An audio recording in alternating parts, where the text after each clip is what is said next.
안녕하세요. 하루 필수 말씀 충전 하필 큐티 조종환입니다. 오늘 함께 나눌 하나님 말씀은 데살로니가 전서 2장 17절에서 3장 13절까지 말씀입니다. 형제들아, 우리가 잠시 너희를 떠난 것은 얼굴이요 마음은 아니니 너희 얼굴 보기를 열정으로 더욱 힘썼다, 이렇게 이야기하고 있습니다. 우리가 어제 본문에서 함께 살펴봤었던 것처럼 바울이 데살로니가를 떠났던 것은 자발적으로 떠난 것은 아니었고 유대인 반대자들에 의해서 이제 쫓겨나게 되는데, 그때 야손이라고 하는 사람이 보증을 쓰게 되죠. 이 보석금을 내게 되는데, 이 보석금을 낸 것은 어떤 거냐면, 만약에 바울과 일행이 다시 데살로니가로 들어왔을 경우에 이 보석금을 받지 못하게 될 뿐만 아니라 이제 야손에 대해서도 이 보증을 선 문제로 인해서 이제 문제가 생기게 되겠죠. 그렇기 때문에 이 야손이 보석금을 내준 것으로 말미암아서 데살로니가로 돌아갈 수 있는 방편이 생기지가 않는 거예요. 그래서 바울이 한 번, 두 번 가고자 노력은 했지만 사탄이 우리를 막았다, 이렇게 반대자들의 어떻게 보면은 이 설계에 좀 당했다는 그런 느낌이 들죠. 어쨌든 바울은 이 상황들이 탐탁치 않습니다. 정말 가고 싶은데 가보지 못하는 상황이다라고 하는 것을 직접 이제 공유하길 원해요. 그래서 얼굴은 떠났지만 마음은 결코 떠나지 않았다라고 하는 것을 계속 강조하는 것을 보게 됩니다. 우리의 소망이나 기쁨이나 자랑의 면류관이 무엇이냐? 그가 강림하실 때 우리 주 예수 앞에 너희가 아니냐? 너희는 우리의 영광이고 기쁨이다, 이렇게 이야기하고 있습니다. 결국에 데살로니가 교회가 건강하게 세워지는 것에 얼마나 큰 관심과 열정과 그런 마음을 보여주는지 우리가 이 글을 통해서 확인을 해볼 수 있어요. 어제 본문 좀 다시 떠올려 보면 사도 바울은 마치 어머니처럼 모성적 이 사랑으로, 그리고 아버지처럼 부성적인 어떤 권위를 가지고 이 데살로니가 교회를 잘 양육하기를 원했습니다. 그리고 사도 바울은 청지기로서 이 맡은 바의 말씀을 온전히 전하기 위해서 얼마나 애쓰고 수고하고 노력했는지 몰라요. 그러니까 이런 이 이야기들을 통해서 결국에 보여주는 것은 복음이 그냥 말뿐이 아니라 실제적인 경험으로 데살로니가 교회에 전달되도록 정말 애쓰고 노력했다는 거죠. 그것이 얼굴이 떠났을지라도 마음은 결코 그렇지 않아서 계속해서 이 부성적, 모성적인 사역의 이 원리들을 통해서, 이 편지를 통해 또 대리인을 통해서 이들을 향한 그 믿음의 견고함을 위해 애쓰고 수고하고 있다라고 하는 것을 우리가 확인을 해볼 수 있습니다. 이러므로 우리가 참다 못하여 우리만 아덴에 머물기를 좋게 생각하고 우리 형제 곧 그리스도의 복음을 전하는 하나님의 일꾼인 디모데를 보내노니, 지금 여기 아테네에 지금 이 바울 일행이 머물러 있다라고 하는 것을 확인을 할 수 있죠. 근데 정말 바울이 아테네에 머무르는 것을 좋아했을까를 생각을 해보면, 우리가 이제 사도행전 17장에서 확인을 해볼 수 있는 것은 사도 바울이 아테네에 가서 정말 수많은 우상들을 보면서 굉장히 답답해하고 마음에 분이 일어났다라고 하는 것을 확인을 해볼 수 있죠. 그래서 아테네에 대한 어떤 기억과 경험은 그리 좋지 않습니다. 성공적인 어떤 열매들이 있었던 것도 아니고 굉장한 논쟁들이 벌어졌었고, 그 만신전 또 수많은 우상들이 세워져 있는 모습이 결코 좋지 않았기 때문에 아테네가 그렇게 긍정적인 곳으로 표현되지 않아요. 그런데 그럼에도 불구하고 아테네에 머무는 것을 바울 일행이 선택을 하고 그들만 남기로 선택을 하고 디모데를 보냄으로써 이제 이 믿음에 대한 이 사역적 원리를 대신 전달하려고 하는 것을 우리가 보게 되는 거죠. 이는 너희를 굳건하게 하고 너희의 믿음에 대하여 위로함으로 아무도 여러 환난 중에 흔들리지 않게 하려 함이라. 여기에서도 굳건하게 만드는 믿음에 대한 위로, 그리고 환난 중에 흔들리지 않게 함, 이것도 결국에 믿음과 소망과 관련되어져 있는 거죠. 그리고 디모데를 보내는 것이 굉장히 어려운 결정임에도 불구하고 실제적으로 그렇게 한다라고 하는 것은 결국 이 사랑의 실천이 될 거예요. 이렇게 계속해서 믿음과 소망과 사랑의 어떤 이 역학관계, 그리고 시너지들을 계속해서 발견을 할 수가 있어요. 이것이 이제 사역의 원리로, 또 데살로니가 교회의 신앙의 성장으로 보여지는 걸 우리가 확인을 할 수 있습니다. 우리가 이것을 위하여서 세움 받은 줄을 너희가 친히 알리라. 우리가 너희와 함께 있을 때에 장차 받은 환난을 너희에게 미리 말하였는데 과연 그렇게 된 것을 너희가 아느니라.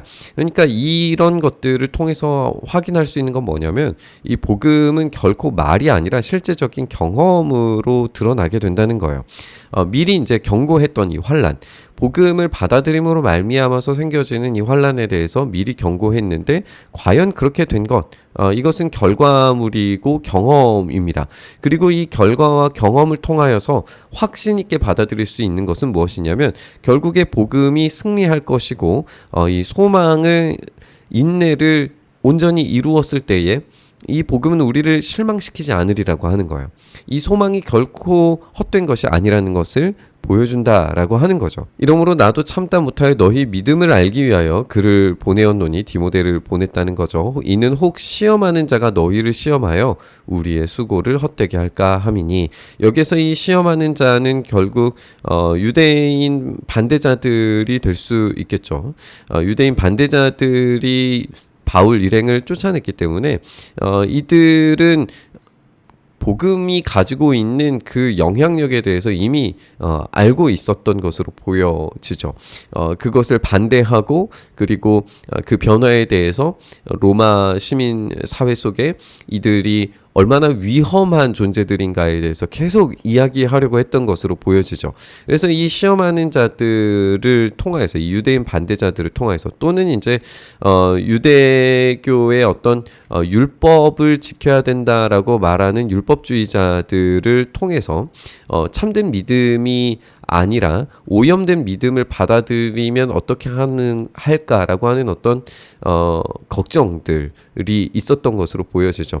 그래서 이 수고, 복음의 참된 이 경험을 버리고 잘못된 것들을 받아들이면 안 되기 때문에 그것을 헛되지 않게 하도록 디모데를 보내는 것을 우리가 보게 돼요. 지금은 디모데가 너희에게로부터 와서, 그래서 디모데는 데살로니가로 분명히 갔고 다시 왔다는 것을 우리가 알 수 있어요. 와서 너희의 믿음과 사랑의 기쁜 소식을 우리에게 전하고, 또 너희가 항상 우리를 잘 생각해서 우리가 너희를 간절히 보고자 함과 같이 너희도 우리를 간절히 보고자 한다 하니, 이러므로 형제들아 우리가 모든 궁핍과 환난 가운데서 너희 믿음으로 말미암아 너희에게 위로를 받았다라고 이야기하고 있습니다. 여기 믿음과 사랑의 기쁜 소식, 이 나눔과 풍성함들, 그리고 우리가 계속해서 강조하는 것처럼 이 신앙의 열매들, 또 모습들이 믿음, 사랑, 그리고 소망으로 풍성하게 지금 엮여져 나가고 있는 것을 보게 되고, 그것을 통해서 서로 이 사랑이 확인되었기 때문에 그것으로 말미암아서 현재의 상태에서는 궁핍과 환난이에요. 하지만 믿음으로 말미암아서 위로를 받게 되죠. 이 소망이 가지고 있는 참된 위로를 확인을 할 수 있습니다. 그러므로 너희가 주 안에 굳게 선즉 이제 우리는 살게 된다라고 이야기하면서, 우리가 우리 하나님 앞에서 너희로 말미암아 모든 기쁨으로 기뻐하니 너희를 위하여 능히 어떤 감사로 하나님께 보답할까. 주야로 심히 간구함은 이제 기도의 주제로 넘어가게 되는데요. 데살로니가 교회를 향하여서 기도하는 기도의 내용이 어떤 것인지를 보게 되는데, 너희의 얼굴을 보고 너희 믿음이 부족한 것을 보충하게 하려 함이라. 결국에 이 기도의 내용에서도 이 믿음에 부족한 것을 하나님께서 보충해 주시기를 구하게 되는 거죠. 하나님 우리 아버지와 우리 주 예수는 우리 길을 너희에게로 갈 수 있게 하시오며, 지금 사탄에 막혔던 것들이 풀려져서 서로 이 사랑의 교제, 사랑의 나눔, 사랑의 수고가 어떻게 이 확인되는지를 보고 싶은 거죠. 물론 지금 상태에서는 바울이 데살로니가로 들어가지 못했지만 우리가 이 사도행전 20장을 살펴보면 마케도니아 지방을 방문한 것으로 보여지거든요. 이 마케도니아 지방을 방문했을 때 아마도 이제 이 데살로니가 교회를 방문했었을 것으로 보여져요. 그러니까 분명히 하나님의 응답이 있어서 데살로니가를 방문할 수 있게 돼요. 무슨 굉장한 수고와 어려움을 뚫는, 사탄의 방해를 뚫는 그런 일이었을 거예요. 그리고 사도 바울도 마지막 힘을 다하여서 죽으면 죽을 정도의 어떤 각오를 가지고 이 마지막에 이 전도 여행을 했었던 것이기 때문에 그런 아픔과 고통, 그 수고들을 가득 안고 데살로니가 교회의 이 성도들을 만났을 때 얼마나 깊은 사랑이 나누어졌을까 우리가 좀 상상해 보게 되는 것 같습니다. 주께서 우리가 너희를 사랑함과 같이 너희도 피차간 모든 사람에 대한 사랑이 더욱 많아 넘치게 하사. 여기서 모든 사람에 대한 사랑이 더욱 많아 넘치게 해달라라고 하는 것은 이제 사도 바울과 데살로니가 교회 사람들의 사랑처럼 데살로니가 교회 안에서의 사랑도 분명히 이 모든 사람 안에 들어가겠죠. 하지만 여기에서의 이 사랑은 결국에 데살로니가 도시를 향한 사랑으로 확장되게 될 거예요. 그래서 이 사랑의 수고가 결국에는 교회를 단단하게 함과 동시에 이 믿음이 부족한 것이 보충되고 사랑이 넘쳤을 때에 어떤 일이 벌어질 것인가, 그것이 이 복음의 확장으로 이어지게 될 것이다 라고 하는 것을 우리가 다시 한번 좀 생각을 해볼 수 있습니다. 너희 마음을 굳건하게 하시고 우리 주 예수께서 그의 모든 성도와 함께 강림하실 때에 하나님 우리 아버지 앞에서 거룩함에 흠이 없게 하시기를 원하노라. 결국에 이 마지막 이 소망에 대한 이야기까지, 그래서 거룩한 이 흠이 없게 하실 것을 이 기대하면서 소망의 인내를 끝까지 해낼 것을 기도하고 있는 것을 우리가 볼 수 있어요. 그래서 사역적인 원리에서도 믿음, 소망, 사랑이 등장하지만 결국에 기도의 내용 안에서도 믿음과 사랑과 소망에 대한 이야기로 가득 차 있는 것을 보게 됩니다. 이것이 바로 신앙의 원천적인 원리라고 하는 것이죠. 우리가 함께 살펴본 것처럼 데살로니가 교회가 가지고 있는 이 신앙의 원천, 이것이 믿음, 소망, 사랑으로 이루어져 있다는 것을 우리가 계속 발견하게 됩니다. 사도 바울의 사역적 원리가 그랬고, 그리고 그것을 실제적으로 구현해내는, 본받아서 구현해내는 데살로니가 교회가 그랬고, 사도 바울이 데살로니가 교회를 그렇게 간절히 원하면서 기도하는 기도의 내용에서도 우리가 발견할 수 있게 되죠. 이처럼 우리의 삶 속에서도 또 우리의 교회가 믿음, 소망, 사랑 안에 굳건히 설 수 있었으면 좋겠습니다. 그리고 이 믿음, 소망, 사랑이 단지 우리 교회 안에서만 이루어져야 되는 것이 아니라 결국에 우리가 포함되어져 있는, 우리가 거하고 있는 이 땅에서도 마찬가지로 확장되어야 된다라고 하는 점도 우리가 깊이 생각해 봤으면 좋겠습니다. 그렇게 우리가 복음을 살아낼 때 세상도 복음을 발견하게 될 줄 믿습니다. 오늘 그런 하루 살아갈 수 있게 해달라고 간절히 바라고 또 묵상하시면서 우리 기도의 자리로 나아가시죠. 주님, 우리의 삶 속에 이 믿음, 소망, 사랑의 열매들이 가득 맺혀져서 우리의 신앙의 원리가 주님이 원하시는 그 뜻대로, 부르심대로 이루어질 수 있도록 역사하여 주시옵소서. 그렇게 우리의 삶 붙들어 주시길 간절히 바라고 소망하며 우리 주님 예수님 이름으로 기도드리옵나이다. 아멘.